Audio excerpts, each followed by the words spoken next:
자, 가자. 벌써부터 밤새면서 공부하면 안 돼.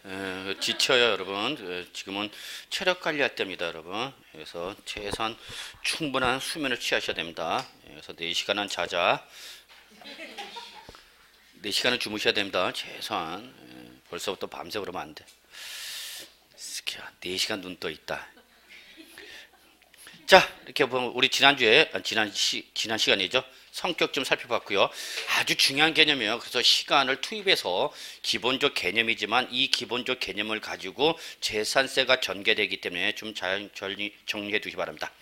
자, 우리 과세권자 한번 보죠. 자, 재산세 과세권자는 납세지를 관할한 자 밑줄 합시다. 누구죠, 여러분? 시장, 군수, 구청장. 절대 잊으시면 안 된다고 말씀드렸습니다. 시장, 군수, 구청장이 과세권자라는 걸 잊으시면 안 됩니다. 근데 그러니까 옆에 보니까 뭐가 단서 규정이 있죠, 여러분. 단서 규정은 X 치세요. 시험에 절대 안 나와요. 걱정하지 마시고요. 안 나온다면 안 나온다 믿고 그냥 치세요. 난 저 새끼 말을 도저히 못 믿겠다. 그런 분들 계세요. 그렇다고 그냥 이렇게만 하면 되지. 그냥 딱 쫙쫙 지워버리면은 뭔 얘기인지 모르잖아. 자, 그래서 그 왜 안 나오냐면 그 단서 규정은 여러분 보시다시피 어디에만 적용돼? 서울에만 적용되는 규정이야. 이런 것은 절대 시험에 안 나와요. 왜냐면 우리 공인중개사는 전국구 시험이죠. 전국을 대상으로 하는 시험인데 어떤 특정 지역에 관련된 규정을 물어보면 다른 지역의 사람은 소외돼 버리잖아. 그러니까 그런 건 절대 시험에 안 나와. 자, 그 다음에 여러분 납세 의무자 갑시다. 별표 3개짜리야. 이거는 뭐 여러분 나온다 보셔야 돼요. 나온다. 그러면 보유세는 항상 어느 날 현재로 과세한다 그랬죠, 여러분? 과세 기준일 현재다 그랬죠, 여러분. 그게 어느 날이야? 6월 1일. 그런데 재산세는 보유세니까 납세 의무자는 누가 되는 거예요, 여러분? 소유자가 되겠죠. 소유자. 근데 진짜 중요한 말은 앞에 뭐가 붙어서 사실상이란 말이 중요한 거죠. 사실상이다 포인트 잡으셔야 돼요. 동그라미 시뻘겋게 어디다? 사실상에다가 동그라미 쳐야 되는 거야. 그러면 이 1번 사실상 소유자와 꼭 비교를 해야 될 게 바로 뭐냐면 의제납세의무자의 1번과 비교를 해 두셔야 되는 거예요. 자, 원칙 1번 규정을 의제납세의무자 몇 번가? 1번과 연결시켜서 출제는 이걸 가지고 여러분한테 사실상으로 갈 거냐 공부상으로 갈 거냐 이거죠. 자, 의제납세의무자 1번 한번 보죠. 눈으로 보세요. 공부상의 소유자가 매매 등의 사유로 소유권이 어떻게 됐는데 변동이 있었어. 밑줄 이게 중요한 조건이죠. 소유권이 어떻게 됐다고요? 변동되었대요. 근데 여기에 대해서 신고를 해서 안 해서 밑줄 들어갑니다. 이게 출제위원회 요구하는 조건이죠. 신고를 해서 안 해서 어쨌든 사실상의 소유자를 알 수가 없대. 원래는 우리 아까 원칙 1번 누구에서요? 사실상의 소유자인데 지금 사실상의 소유자를 안돼 모른대요. 그러면 이때는 어쩔 수 없이 동그라미 어디다 동그라미 쳐야 돼요, 여러분? 공부상에다 동그라미 쳐야 되죠. 공부상. 결국 출제는 여기서 물어보는 게 사실상이냐 공부상이냐 이거 구분해봐라는 얘기입니다. 근데 혹시 적혀있나요, 여러분? 1번과 2번 묶어놓고요. 등기가 됐다 안 됐다? 안 됐다. 이게 조건입니다, 여러분. 1번, 2번 묶으셔야 돼요. 의제납세 의무자 1번과 2번을 묶어놓고요. 1번과 2번의 공통점은 소유권이 변동됐는데 그 소유권 변동에 대한 뭐가 이루어지지 않았다? 등기가 이루어지지 않았다는 것이 동그라미 의제납세 의무자 동그라미 1번과 동그라미 2번의 전제 조건입니다. 중요한 내용이야. 1번과 2번은 의제납세 의무자의 1번과 2번은 소유권이 변동됐는데 그에 따른 등기가 됐다 안 됐다? 안 됐다라는 걸 전제 조건으로 한다는 걸 잊으시면 안 됩니다. 그러면 제가 이렇게 강조하는 이유는 뭐냐? 출전이 여기 나와 있는 대로 그대로 물어보냐? 안 물어봐요. 예전에는 여기 있는 대로 법에 명시된 대로 그대로 물어봤지만 지금은 난이도가 점점 높아지기 때문에 출전이 이 내용을 여러분이 이해를 하는지 못하는지 단순히 1번 외워놓고 난 알고 있다. 그러면 이제 삽질하게 만든다는 얘기죠. 왜? 출전이 중간에 뭐를? 조건을 바꿔버리니까. 자, 다시 한번 이걸 말씀드리면 자, 1번 이런 거죠, 여러분. 매매 등으로 인해서 자 보세요. 매매 등으로 인해서 소유권이 어떻게 됐다고요? 변동이 되었대. 이게 출발점이야. 그러면 소유권 변동에 따라서 당연히 뭐가 이루어져야 되는 건데? 등기가 이루어져야 되는 건데 지금 등기가 이루어졌대 안 이루어졌대? 안 이루어졌다. 그래서 1번과 2번은 이거를 전제로 한다 그랬어요. 등기가 됐으면 문제가 있어 없어? 없어요. 왜? 이때는 공부상과 사실상이 어떻게 되니까? 일치가 되니까. 그때는 당연히 사실상이나 공부상이나 구분 의미가 없어지는 거죠. 근데 문제는 뭐가 안 됐어? 등기. 그러면 이때에 이런 일이 발생하면 여러분은 언제까지? 6월 10일까지 반드시 뭘 해야 된다 여러분? 소유권 변동 신고를 해야 된다 그 얘기입니다. 요 내용이 어디 있냐면 저쪽 부가징수에 나와 있어요. 잠깐 보시냐면은 여기는 지금 기본서다 보니까 아니, 기본서가 아니다 보니까 이게 안 들어와 있죠. 자, 네, 여기는 지금 없네요. 이렇게 소유권이 어떻게 됐는데? 변동되었는데 그 변동에 따른 6월 1일 현재 뭐가 아직 안 돼 있으면 6월 1일 현재 아직 뭐가 안 됐으면 등기가 안 됐으면 지방세법에 따라서 6월 10일까지 매매 계약서 등을 첨부해서 시장군수구청장한테 소유권 변동을 뭐 하라고 신고하라라는 규정이 있어요. 우리 기본서 가면 나와요. 근데 문제는 이걸 했다 안 했다? 안 했다는 얘기야. 그러면 별도 뭐도 안 됐고요. 6월 1일 현재 등기도 안 됐고 뭐도 없고 신고도 없고 그러면 과세권자는 당사자야 제3자야? 제3자죠. 매매 당사자가 아니잖아 과세관청은. 그러니까 당사자가 아닌 한 이러한 별도의 뭐도 없고 등기도 없고 변동 신고도 없으니까 소유권이 변동이 있는 걸로 봐요 없는 걸로 봐요? 없는 걸로 보는 거죠. 그러면 과세관청은 항상 뭐를 가지고 기본으로 때려요? 공부상 등기부 등본을 가지고 확인하겠죠. 물론 지금 등기부 명칭이 바뀌었지만 그래서 이때는 누가 되는다 여러분? 공부상 소유자다는 얘기죠. 그럼 출전이 여기서 물어보는 포인트는 뭐다? 요거다는 얘기죠. 공부상이냐 사실상이냐. 그게 바로 우리 지금 요게 1번 규정이야. 그럼 과거에는 이대로 시험에 나왔다는 얘기예요 여러분. 그런데 요즘은 이대로 안 나온다는 얘기예요. 중간에 나와 있는 뭐를 조건을 출전이 어떻게 한다고요? 바꿔버린다는 얘기죠. 자, 법에는 안 됐을 때라고 했죠. 신고가 안 됐을 때. 그럼 최근 문제는 어떻게 나오냐면 출전이 요대로 내면 좋은데 요대로 내면 우리는 요대로 외웠으니까 아무 생각 없이 외우셔도 맞출 수가 있는데 출전의 중간에 뭐를 바꿔? 조건을 바꿔버리는 거죠. 뭐는 안 됐지만 변동 신고를 그러면 했으면 이때는 어떻게 할 거냐 그 얘기죠. 그러면 이때는 어디로 가야 되는가? 이때는 어디로 가는가? 원칙 사실상이죠. 얘가 예외 규정이니까 예외가 아니면 어디로 가는가? 원칙으로 가는 거죠. 그럼 출전에 요걸 바꾸는 거죠. 근데 난 아무 생각 없이 이걸 외워버렸으니까 중간에 뭐가 바뀐 걸 몰라. 조건이 바뀐 걸 모르는 거죠. 바뀐 조건을 못 잡아내면 답이 달라지는 거죠. 사실 저는 이거 얘기하는 겁니다. 지금. 이거 공부상이다 이걸 외우는 게 아니라 중간에 뭐를 확인하라? 조건을 확인하라. 그걸 확인할 줄 알아야 되는 거죠. 자, 2번 한 번 더 풀어봅시다. 2번 보세요. 2번 상속이 개시됐답니다. 사망했다는 얘기죠. 상속 개시 제시하면서 상속 등기가 역시 이행되고 안 되고 안 되고 거기에 대해서 사실상의 소유자가 신고를 했대 안 했대? 사실상의 소유자를 신고했대 안 했대? 안 했대. 조건을 확인하라는 얘기 여러분. 그러면 이때는 분명히 상속이 개시가 됐으니까 돌아가셨죠? 그럼 돌아가신 분한테 재산세 때릴 수는 없잖아. 그럼 이때는 어떻게 하라? 6월 10일까지 신고하라는 얘기야. 사실상의 소유자가 누군지. 근데 그 사실상의 소유자가 누군지를 신고했대 안 했대? 안 했대. 조건 바꿨잖아. 신고를 안 했다라고 조건 제시됐죠? 그러면 그때는 어쩔 수 없이 누구 잡겠다는 얘기야? 주된 상속자 잡겠다는 얘기죠. 이해하셨어요? 주된 상속자. 이때 주된 상속자는 책에 나와 있네요. 누구를 말하는데? 첫째, 상속 지분이 가장 높은 자. 항상 상속이 개시가 되면 여러분이 할 일은 뭐예요, 여러분? 상속 지분 확보가 제일 중요한 거예요, 여러분.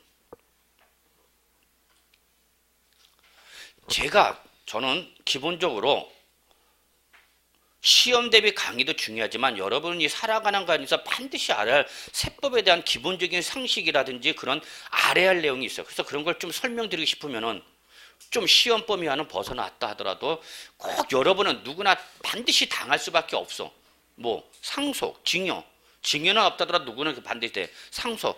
그래서 그런 관련된 내용을 좀 설명드리고 싶어서 설명을 하면은 왜 시험 범위가 아닌 내용을 얘기하냐고 이렇게 물어본 분들이 태클을 거는 분들이 계시니까 말을 하기가 참 힘들어요. 여러분이 상속이 계셔야 되면 여러분이 해야 할 일은 뭡니까, 여러분? 응? 지분 확보. 어떻게 지분 확보하는 거야?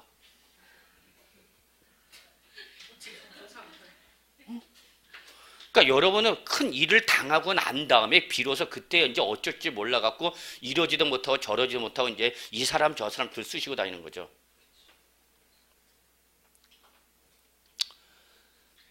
제일 먼저 여러분 여기 그냥 부담 없이 들으세요. 여러분 입문 과정이라 제가 잠깐만 설명드릴게요. 여러분 상속이 계셔야 되면 여러분 제일 먼저 해야 할 일이 뭐냐면 상속 재산을 확인해야 돼요. 여러분 상속 재산을 확인해야 됩니다. 여러분 상속이라는 것은 피상속인의 사망으로 해서 그 피상속인의 재산상 경제상 권리와 뭐가 의무가 이걸 자꾸 못 놓쳐요. 뭐가 의무도 넘어간다는 걸. 그래서 당하고 나야 그때 이제 저한테 뭐 어떻게 뭐 좋냐 뭐 상담 오고 생 난리가 나오는데 이렇게 돼야 되는 거죠. 근데 꼭 이렇게 된다는 보장이 없어요. 요즘은 이렇게 되죠. 이렇게 된다고. 그럼 이거 상속 돼야 안 돼? 돼야 안 돼?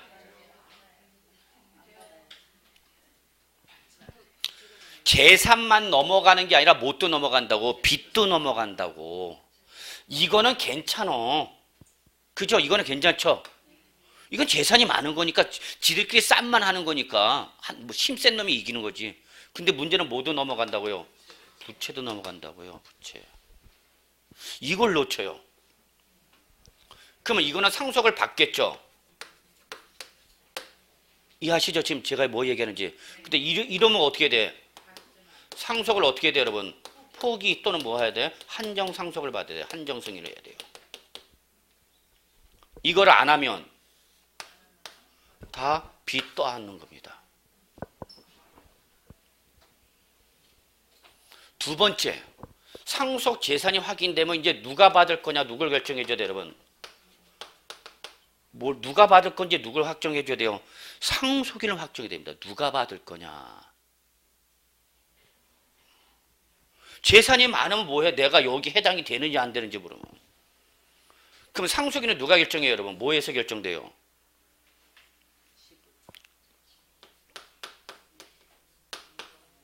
유언상속입니다. 원칙이. 내가 부모님이 막대한 재산을 갖고 있어. 막대한 부모님이 돌아가시면서 이걸 다 사회에 기부했어. 뒤집어져 안 뒤집어져? 우리나라는 그게 문제예요. 우리나라의 가장 큰 문제는 아버지 재산이 곧 내 재산이야. 아니야. 아버지 재산은 아버지 재산이고 내 재산은 내 재산. 이게 구분이 안 되는 거죠. 우리나라의 가장 큰 문제입니다. 아버지가 회장이면 자식도 회장이야. 아버지가 목사면 자식도 목사야. 이거 얘기하면 안 되는데. 이거 편집해야 해요? 이거 또 종교단체에서 항의 들어와. 우리나라 세습이죠, 세습.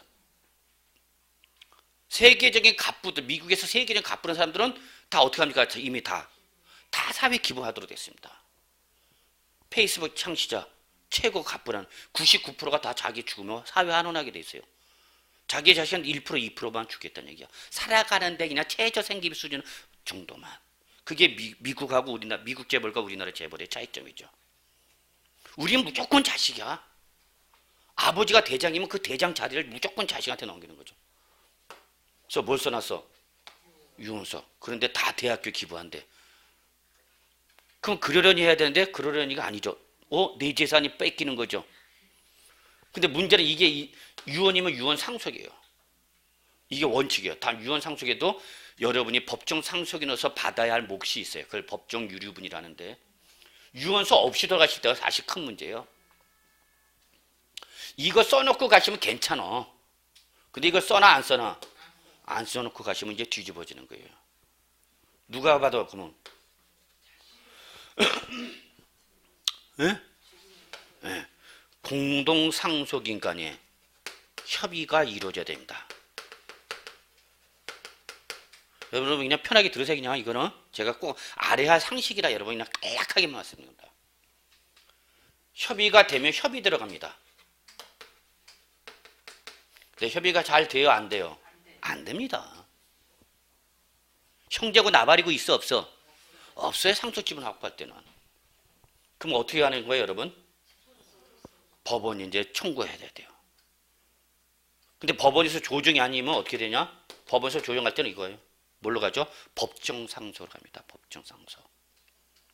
민법에서 누가 상속받을 것인지 법에서 어떻게 하고 있다? 규정되고 있다는 얘기죠. 이대로 간다는 얘기죠. 그러니까 여러분은 뭘 확인해야 돼요? 여러분이 뭔지를 확인하셔야 돼요. 여러분이 법정 상속인이 되는지 안 되는지를 확인하셔야 됩니다. 법정 상속이냐? 응? 내가 여기 있는지 봐야죠. 법에서 순서가 딱 정해져 있어. 1순위 누구예요 여러분? 응? 자 여러분 항상 보세요. 상속은 누가 받을 거냐 할 때는 여러분 기준이 있어. 기준 뭘까요 여러분? 상속을 받는 구분 기준이 있습니다. 가장 명확한 기준. 핏줄이 받습니다. 내 핏줄. 다시 한번 놓치면 안 돼. 상속은 누가 받는다고요? 내 핏줄이 받습니다. 핏줄은 위로 올라가요? 아래 내려가요? 아래 내려가요. 그래서 제일 먼저 1순위가 누구예요? 직계 비속이에요. 밑으로 내려가는 원칙이야. 근데 없으면 다시 위로 올라가야 되죠. 2순위가 바로 직계 존속이 되는 거예요. 그래서 직계 비속이 뭐가 되는 거고 아래고 직계 존속이 뭐가 되는 거? 위가. 그래서 나온 노래가 뭐야? 위아래 위아래가 그래서 나온 거예요. 까불고 있어요. 그런데 누가 있으면 피상속인 누가 있으면 무조건 1순위입니다. 배우자는. 왜 배우자는 무조건 1순위 해줄까요? 재산 기여 형성을 이유는 이 남편이 재산을 형성할 때 너도 기여했잖냐? 배우자입니다. 그럼 여러분 여기서 하나 꼭 아셔야 돼요. 상속은 누가 받는다고요? 핏줄입니다. 잊지 마세요. 그러면 우리 집 가족인데 핏줄이 아닌 사람이 누구예요? 우리 집 가족은 맞는데 우리 집 핏줄은 아니니까 누구야? 응? 배우자는 법정 상속이라 했잖아. 그러니까 누굴 잘 만나야 돼 일단은. 누굴 잘 만나야 돼? 남편을 잘 만나야 돼. 응? 아직 했어요 안 했어요? 희망은 있네. 응? 배우자 고를 때는 몸매 보는 거 아니야. 얼굴 보는 거 아니야. 뭘 봐야 돼? 종합부동산세 납부하는지를 확인해야 돼. 까불고 있어요. 우리 집 가족인데 우리 집 핏줄이 아닌 사람 있잖아. 누구야? 며느리 또 그렇죠. 며느리하고 사이는 법정 상속인이 못 됩니다. 그러니까 아무리 시아버지가 재산이 많아도 상속을 받을 수가 없어요. 저거 지금부터 하는 말. 받으려면 어떻게 해야 돼 그러면? 첫째 유언서 쓰셔야 돼요. 아버지 나도 좀 해갖고 어디다가 유언서에 내 이름이 나와야 돼. 이게 없으면 두 번째 자식을 줘야 됩니다. 자식을. 아니 많이 나면 복잡해져. 복잡해. 많이 낳는 거 아니야? 많이 낳는 거 아니야? 욕심에 자식 많이 나면 그거 다 힘들어져. 하나면 돼. 하나면 돼. 태아도 괜찮아. 태아도. 그러니까 결혼하면 뭐부터 나야 돼? 일단은 자식을 확보한다. 누구는 며느리나 누구는 사위는. 이해하셨죠 여러분? 자 그러면 비속도 없고 존속도 없고 배우자도 없어. 여러분 후순위는 항상 선순위 조건이 없다는 걸 전제로 하는가? 2순위 간다서는 1순위가 있다 없다? 없다는 얘기 여러분. 그럼 이럴 수도 있죠. 차라리 배우자일 때는 아예 아무도 혼자 있으면 자기가 단독 상속이야. 이해하셨어요? 네. 근데 여기서는 이 배우자는 누굴 말하는 거야? 피상속인의 배우자를 말하는 거예요. 그러니까 며느리나 사위를 말하는 건 아니야. 예, 주의해야 됩니다. 여기도 없다. 그러면 3순위가 뭐냐? 누구예요, 여러분? 이제 위 아래도 안 되니까 언제 올라가야 돼? 옆으로 가야죠. 그렇게 하면 돼요, 여러분. 이걸 무조건 외우려고 그러는 사람도 있어요. 하여튼 모든 내용을 아무 생각 없이 외우는 사람이 있어요. 그러니까 어렵대. 생각을 하면서 정리하면 아무것도 아닌데 올라가야 되는 거 여러분. 형제 자매죠. 그러니까 여기도 없으면 뭐라도 확보 잘하라. 형제 자매님이라도 잘 두셔야 돼. 그래서 저는 교회 다녀요. 여기도 없으면 여기가 이제 친인척이 나오는 거야. 육촌인의 혈족. 혈족이니까 필줄, 내 조카까지 쭉 가는 거죠. 인척, 사촌 이내의 인척까지가 들어오는 거죠. 여기 없는 사람이 누구다고 지금? 며느리와 사위가 있다는 얘기죠. 이해하셨어요? 이거 이해되세요? 흘러가는 순서? 그리고 우리 민법에서는 배우자는 재산 형성 기여도를 인정한다 그랬죠? 50% 인정해 줍니다. 무슨 말이냐면 50%더 먹으란 얘기입니다. 누구는?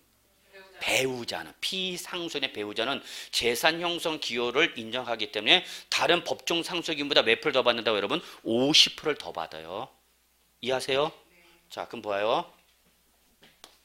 A와 B와 C가 있고, 그래서 부모님이고 자식이고, 자식이 뭐해서? 혼인을 해서 자식을 낳네요. 이 상태로 봅시다. 가장 기본적인 단계 여러분. 자, 여기서 이 A가 사망했다 보겠습니다. 이분이 유언서를 쓰셨으면 어떻게 한다?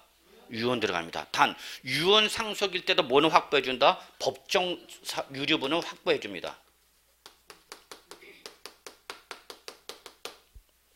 법정 유류분이란 뭐를 말하냐면 여기에 해당하는 누가? 법정 상속인은 상속인으로서 최소한 받아야 할 몫이 있어요. 이걸 뭐라 한다 여러분? 법정 유류분이란다. 민법에서 정해 준 거야. 이걸 준수를 안 하고 다 사회에 기부했어. 그러면 이 법정 상속인은 유류분 반환 청구해야 됩니다. 내목 달라고. 물론 내목 달라고 반환 청구를 하지 않으면 안 줍니다. 이해하셨어요? 자, 그러면 여기서 A가 피상속인일 때 유언서 없이 돌아가셨어요.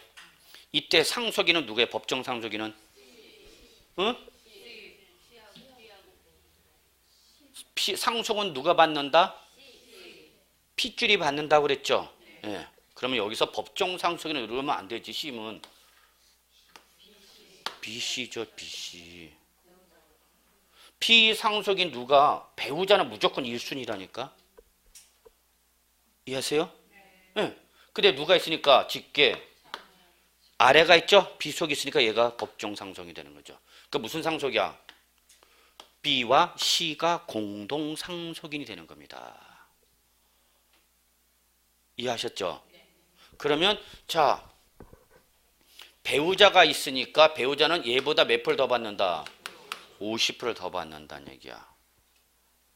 그러면 예를 들어서 C가 1이라면 배우자는 얼마 받는 거야? B는 1.5. 그래서 요걸 해갖고 피상속인의 배우자는 2.5에서 얼마 받는 거고? 1.5. 여기는 2.5에서 얼마 받는 거야? 1을 받는다 그 얘기입니다. 이해하셨어요? 예. 얘는 왜 못 받아요? 이는 왜 못 받죠? 핏줄 아니야? 이도 A의 핏줄은 맞죠? 그렇죠. 근데 얘는 법정 상속인은 못 됩니다. 여기일 때는 항상 누가 받느냐? 최근친. 누가 받는다고요? 최근친이 받습니다. 그러니까 이러한 직계비속이나 직계준속이 여러 사람이 나 그러면 그 중에서도 누가 가장 촌수가 가까운 사람이 받는 겁니다. 그러니까 여기 직계비속이죠. 여기는 C와 E는 둘 다 직계비속은 맞죠? 근데 E는 왜 안 된다고요? 최근친이 누구니까? C. 근데 이렇게 외우지 마시고 더 중요한 거는 얘는 D에 핏줄이 섞였죠. 남의 핏줄 섞였죠? 이해하세요? 그러면 일단 남의 핏줄 섞이면 법정 상속인이다 아니다? 아니다 그 얘기 여러분. 근데 만약에 이럴 수도 있죠. A가 사망하기 전에 C가 먼저 사망했어요. 그래서 어떤 상태에서 A, B, D, E가 있는 상태에서 상속이 계셔야 됐어. 그러면 B는 있죠? 그 다음에 이제 올라와야 되는데 C로 와야 되는데 C가 먼저 뭐 했어? 사망했어. 그러면 누구한테 온다? E한테 옵니다. 이거를 뭐라냐면 대습상속이랍니다. 이거를. 알아두면 진짜 좋은 거야 이거는. 상속의 계시가 난 다음에 큰일 치른 다음에 그때 가서 허벅하지 마시고 그래도 이런 기본적 상식은 알아두라고. C가 상속을 사망했으면 E가 받는 거죠. 이해하셨어요? 그러면 D 입장에서 누굴 빨리 낳아야 돼? 자식 확보해야 되는 거야. 그래서 자식이 중요한가. 이해되시죠? 이해되십니까? 예. 그래서 여기죠. 근데 없다. 없고 없다. 없다. 아무도 없다. 그럼 어디로 가야 되는 거야 이제? 이번에 어디로 가야 돼? 형제로 가는 거죠. 뭐 H라든지 이런 거. 그러니까 친척 중에 재산이 많으신 분이 있다. 그러면 그분은 일단 잘 해야 돼. 여기에 걸릴 수도 있다 없다? 여기 아니면 형제자매 아니다. 예를 들어서 뭐 큰아버지, 작은아버지. 뭐 그게 좋다고 나누는 것이죠. 그것도 안 되면 어디로 가는 거예요 이제? 사실은요. 제가 이 말씀을 왜 드리냐면 실제 있었습니다. 꼭 큰일 당한 다음에 저한테 연락이 와요. 실제 있습니다. 일요일날 새벽 3시에 전화가 와서 생 난리칩니다. 첫째, 한 번은 이런 일이죠. 지금 상속에 계셔야 되는데 누가 상속받을 것인지 확정이 안 되고 있어. 근데 그 상속 계실 첫날이야. 사망이 첫날에 연락 온 거야. 아니 그럼 나중에 장례라도 치르고 천천히 좀 하셔도 되는데 그랬더니 안 된대. 어떻게 제 전화번호 알았어요? 그랬더니 그는 말을 못한대. 자기한테 가르쳐준 분한테 피해갈까 봐 말을 못하겠대. 그래서 왜 오늘 해야 되냐 했더니 그분이 뭐냐면 우리 형 식구들이 모이는 날이 오늘이 이 날이 지나가면 요 사망 할 때까지 지나가면 다 또 뿔뿔이 흩어진대. 그래서 그런 관계 때문에 물어본대요. 또 한 번은 이런 일이 있었어요. 여기에 해당하는 분이 자기의 주택에 은행에서 압류가 들어왔어요. 가압류가. 가압류가 들어왔는데 왜 압류 들어왔더니 이분이 돌아가시면서 자기 사촌인 여기까지 왔어요. 제가 뭘 얘기하고 싶으냐면 이겁니다, 여러분. 상속이 계시가 되면 뭘 확인하라? 재산이 많은지 부채가 많은지를 확인하라. 재산이 많을 때 문제는 아니죠. 누가 받을 거냐 문제지. 문제는 뭐야, 여러분? 부채가 많을 때 문제, 여러분. 그럼 제가 어떻게 했어요, 여러분? 상속을 포기해야 된다. 상속 개시가 있으면 안날로부터 최소 3개월 이내에 그 피상속인의 주소지를 관할하는 가정법원에 포기 신고해야 됩니다. 포기를 안 하면 어떻게 된다 그랬어요? 다 승계받는다 그랬어요. 포괄적 승계이기 때문에. 근데 문제는 이거예요. 자, 이분들은 알죠. 빚이 많은 거. 알겠지. 빚이 많다는 걸. 그러니까 이분들은 다 뭐 했어요, 여러분? 포기했죠. 그래서 누구도 포기했어요. 근데 여기는 안 했어요. 포기를. 자, 어떤 일이 발생하나 봅시다. 그러면 선순위 상속인들이 다 뭐 했으면 포기하면 밑으로 내려간다 그랬죠? 1순위 포기했죠? 2순위 갔죠? 2순위 포기했죠? 3순위 왔죠? 3순위 포기했죠? 딱 4순위인데 4순위에서 이걸 알아 몰라? 몰라. 몰라 여러분. 여러분 이모님이 재산이 많아? 부채가 많아? 몰라. 그럼 여기는 이걸 못했단 말이야. 그러니까 채권자인 은행에서 찾아니까 딱 어디 걸려버렸어? 4순위 걸쳐. 그래서 여기다 압류 때린 겁니다. 그때 이제 난리가 난 거죠. 변호사한테 가니까 변호사가 상담해줘요, 안 해줘요? 안 해줍니다. 해주려면 어떻게 해요? 돈 내세요. 돈 내세요, 상담료. 근데 그걸 아까워해 또. 아이고 참. 그러니까 여러분 돈은 안 들이면서 어딘가 뭔가 지식은 얻고 싶어 하는 거죠, 정보. 그러니까 여기저기 그냥 하이에나처럼 쫓아다니는 거야. 이래서 여기까지 온 거예요, 여러분. 제가 지금 말씀드리고 싶은 건 결론이 이겁니다.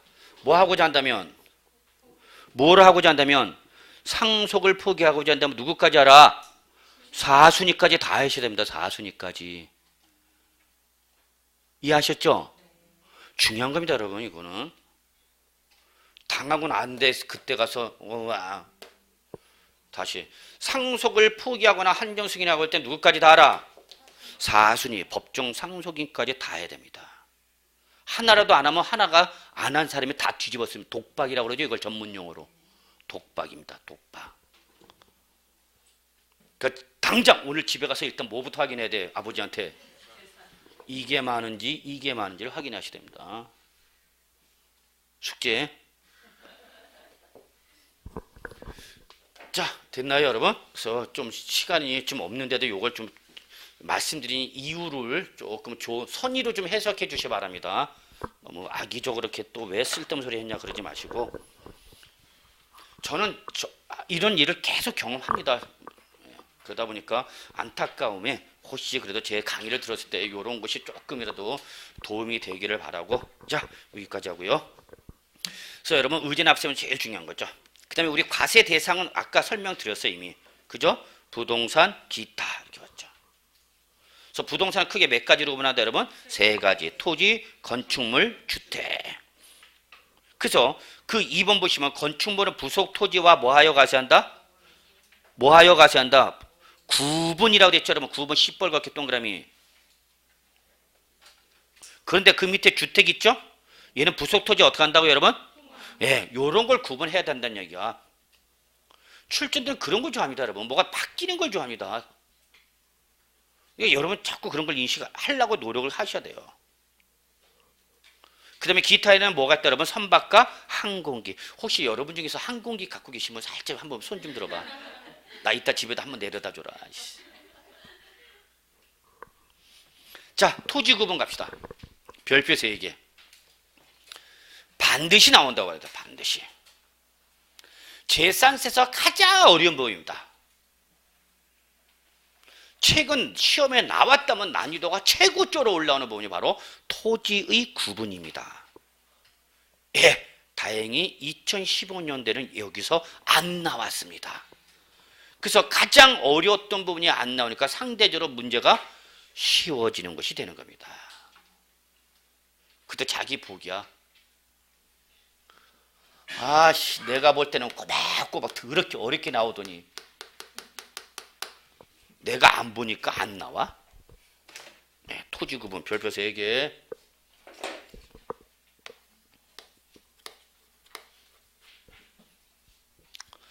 자, 우리나라는 저는 이걸 하기 전에 먼저 좀 개념을 설명드리는데 여러분 우리나라는 국토가 좁은 나라예요? 넓은 나라예요? 엄청 좁은 나라예요. 그러다 보니까 토지가 단순한 사유재산이보다는 공개념 성격이 아주 강해집니다. 맞죠? 그래서 여러분이 공법을 배우실 때도 제일 먼저 배우는 공법이 뭐죠 여러분?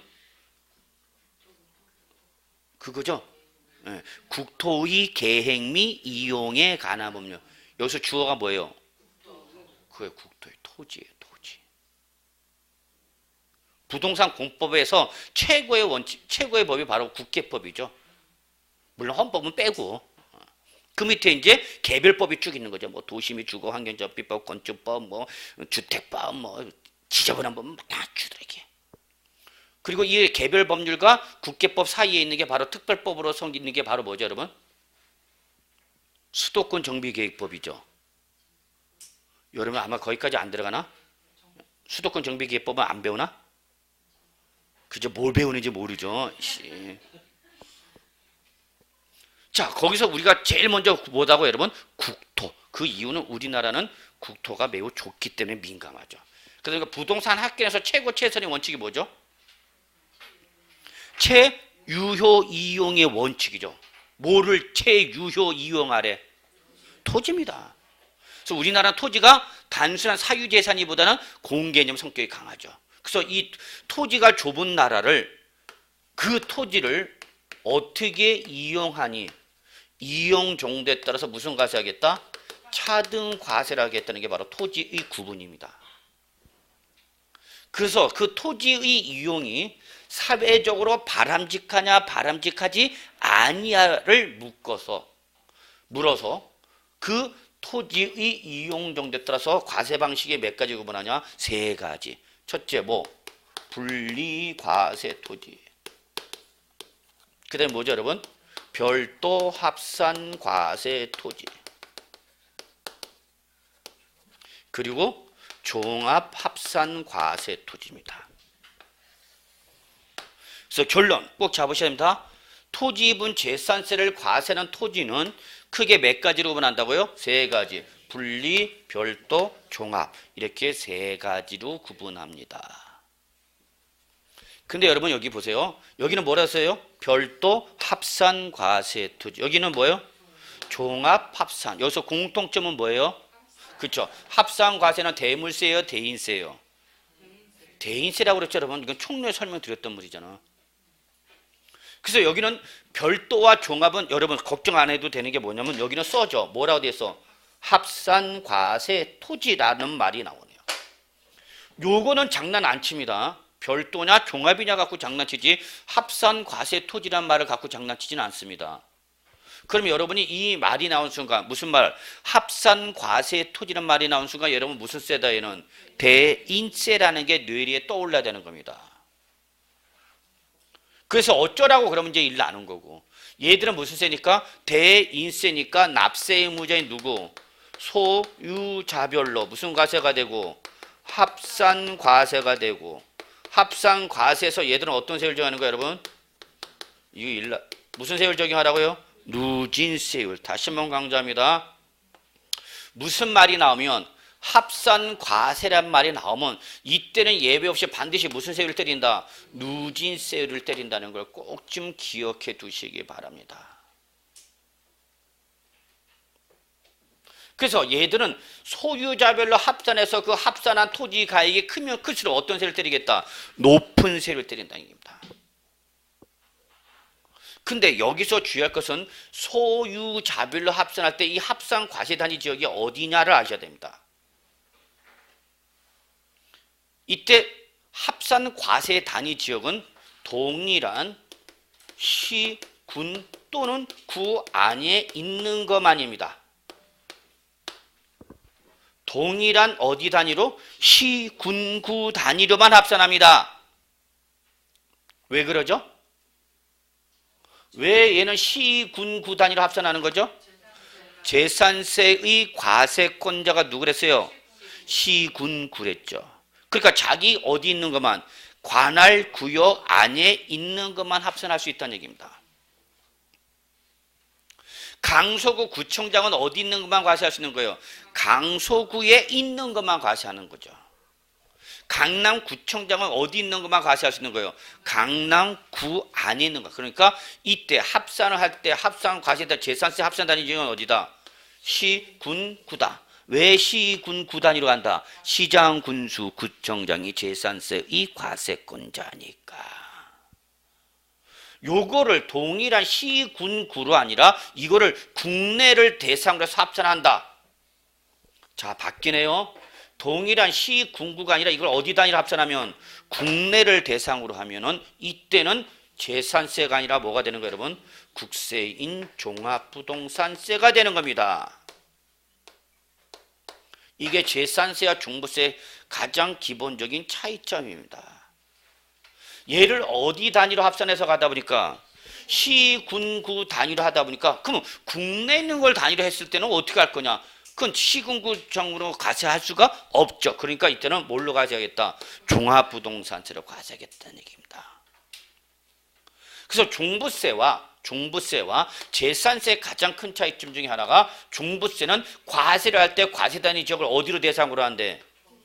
국내를 전국을 대상으로 하는데 재산세는 단위를 어디로 한다? 시, 군, 구. 이게 차이점입니다, 여러분.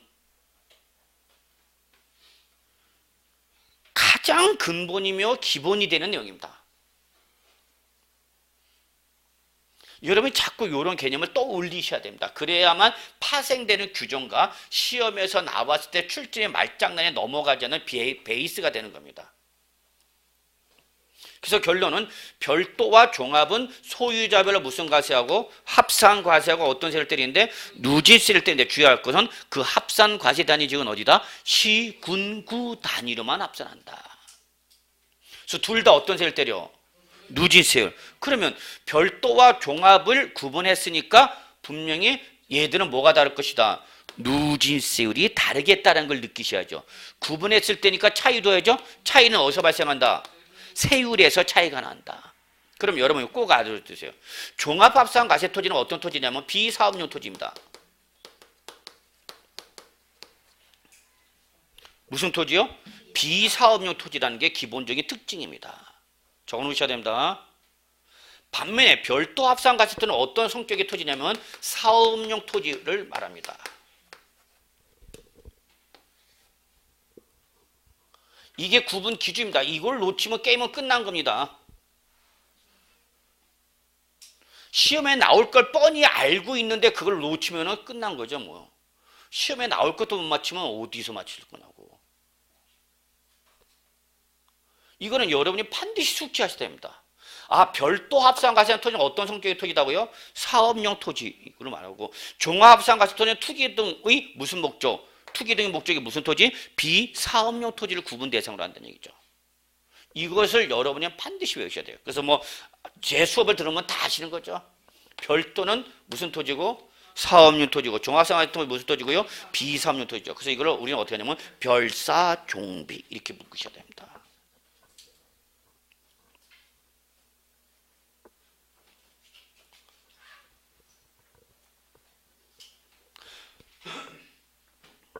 그래서 이걸 외울 때 저 같은 경우는 그냥 좀 별사 종비하면 금방 까먹어요.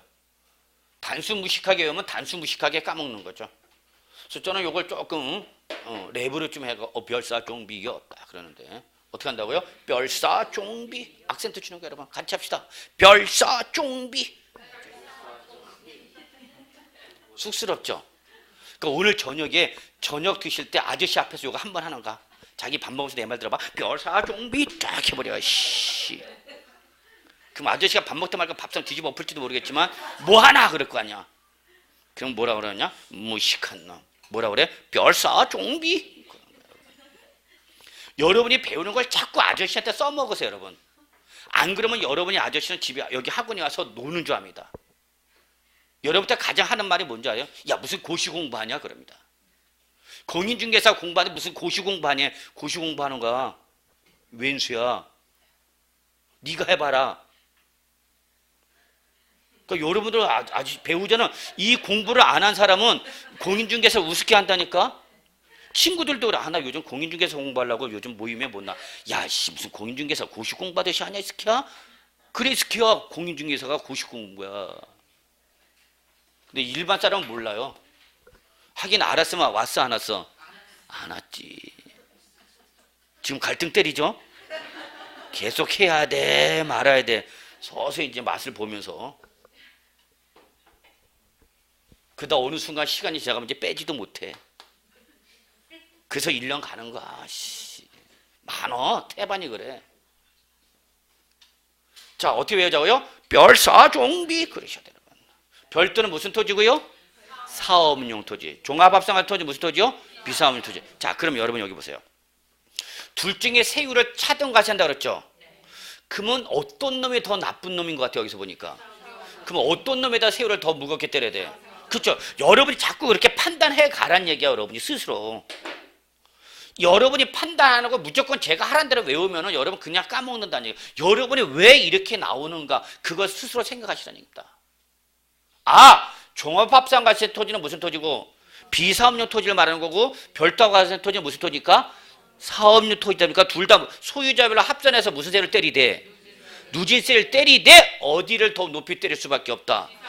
종합합산 과세 토지를 더 높게 때릴 수밖에 없다. 왜 얘를 더 높게 때리는 거다? 얘는 비사업용이니까. 얘는 뭐 하는 과정에서? 사업을 영위하는 과정에서 불가피해 갖고 있는 거죠. 그 사업용의 대표적인 것이 여러분 상가 부서 토지 생각하시면 돼요. 우리 여기 학원 건물 있죠? 상업용 건물이죠.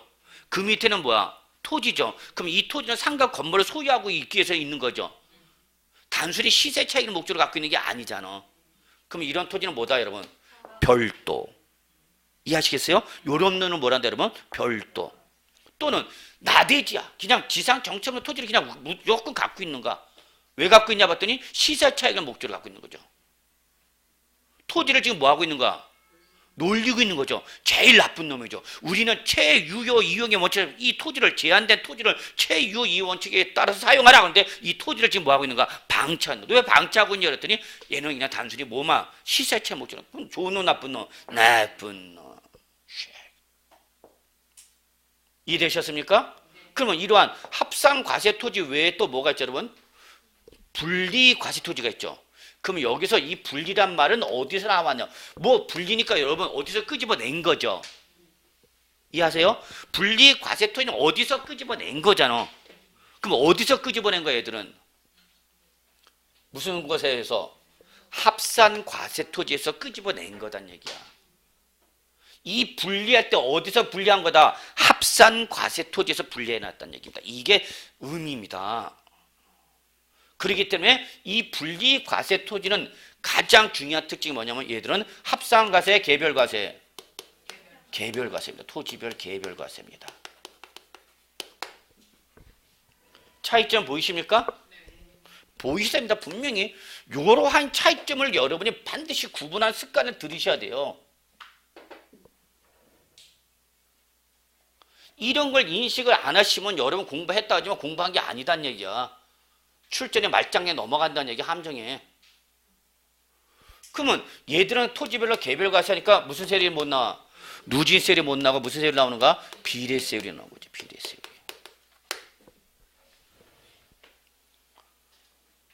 분명히 분리 과세 토지는 합산 과세하는 토지에서 끄집어내서 너희들 나와 그 얘기야. 어디서 분리했다고요? 합산 과세 토지에서. 이때 이 비례세율은 적용하는데 이 비례세율이 하나만 있는 것이 아니라 그 토지의 종류에 따라서 세율이 달라져요. 그래서 이걸 뭐라 하냐면 차등 비례세율이랍니다. 책있죠? 그래서 낮은 세율로 과세는 무슨 과세와? 저율 과세와 높은 세율로 과세는 고율 분류 과세 이렇게 합니다. 그래서 세율은 다시 1000분의 0.7이 적용되는 0.07%짜리가 있고요. 0.2%짜리가 있고요. 4%짜리입니다. 여기서 여러분 하나 꼭 기억해야 될 것이 고율 과세하는 4%짜리는 여러분 꼭 기억해 주세요. 재산세에서 4%는 어떤 의미를 갖고 있냐면 보유세에서 가장 높은 세율을 말합니다. 꼭 적어놓으세요. 보유세에서 제일 높은 세율은 몇 프로짜리다? 4%짜리입니다. 4%.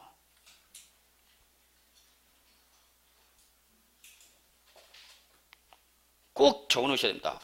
보유세에서 최고 세율은 4%입니다. 죽어라! 죽을 사자 4%. 그래서 얘는 사치성 재산입니다. 그래서 사치성 재산인 골프장이나 고급 오락장용 토지 요 두 가지만입니다. 꼭 기억두셔야 돼요. 4%로 가시는 건 딱 두 가지만입니다. 뭐 골프장용 토지와 고급 오락장용 토지입니다. 그래서 이거를 꼬로로 기억해 두십니다. 그 다음에 0.07%로 가시는 건 세 가지인데요. 농지, 목장용지, 그 다음에 임야 세 가지가 있습니다. 오로지 이 세 가지만입니다. 여러분 007로 과세할 수 있는 건 오로지 세 가지만입니다. 농지, 목장용지, 임야 이 세 가지만. 근데 이때 세 가지 공통점 찾으시 바랍니다. 얘들의 공통, 농지, 목장용지, 임야 공통점 뭐냐? 얘들은 다 제1차 산업용지가 되겠습니다. 몇 차 산업이다고요? 1차 산업. 우리나라 산업에서 지금 가장 경쟁력이 취약한 거죠? 맞아요. 우리나라 산업에서 가장 경쟁력이 취약합니다.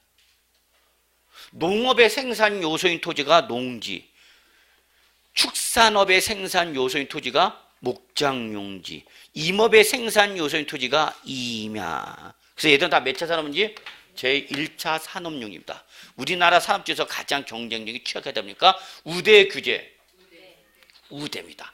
얘들은 세율을 가볍게 해주겠다는 얘기입니다. 반면에 고율은 세율을 어떻게 하겠다는 얘기입니까? 무겁게 때리겠다는 겁니다. 취지가 다르네요. 그러면 주의할 거는 여러분, 분리는 세율이 뭐 할 수도 있고 낮을 수도 있지만 뭐 할 수도 있다? 제일 높을 수도 있다는 게 특징입니다. 그러니까 분리과세를 한 곳으로 몰면 안 돼. 분리과세 토지는 세부담을 낮추기 위한 토지를 말한다. 또는 분리과세 토지는 세부담을 무겁게 하기 위한 토지를 말한다. 그럼 맞다 틀리다? 틀렸다는 겁니다. 뭐 할 수도 있지만 제일 낮을 수도 있지만 제일 높을 수 있고, 그러니까 출전이 좋아하는 거죠. 그때 제일 높은 세는 보유세 최고세를 몇 프로 때린 거다 여러분? 4%. 그러면 제일 낮은 0.07% 가시는 건 뭐다? 농지, 목장용지, 임야. 외우려고 하지 마시고 얘들은 다 어디서 나온 거다? 이제. 그러면 두 번째로 낮은 세율을 적용하는 건 뭐를 말하냐? 1차 사업, 그럼 제 2차 사업은 뭐예요 여러분? 제조업이고, 제조업에 사용되는 토지가 뭐예요? 공장용지죠.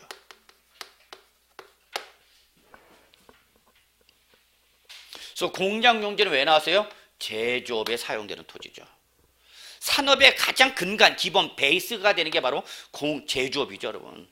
제조업은 어떻게든 살려야 됩니다. 근데 우리나라 제조업은 어떻게 하고 있어요? 지금 몰락의 길을 가고 있죠. 몰락의 길을 가고 있어요. 공장이 없어. 옛날에는 참 너 회사 다니냐? 공장 다니냐? 그렇게만 물어보면 됐어.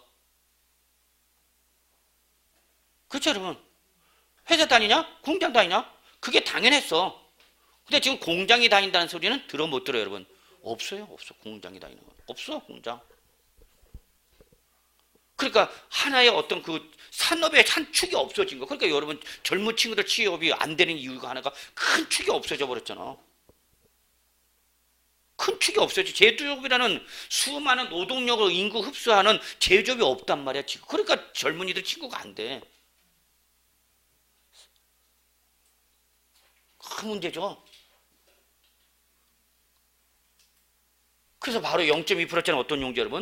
공장용지다. 공장용지. 그 다음에 나머지 기타 정책 목적상 세율을 낮춰야 할 것들입니다. 이게 문제입니다. 이게.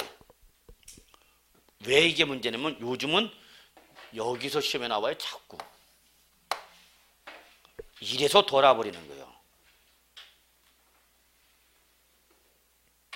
그래서 이걸 여러분 반드시 기억해 두셔야 돼요.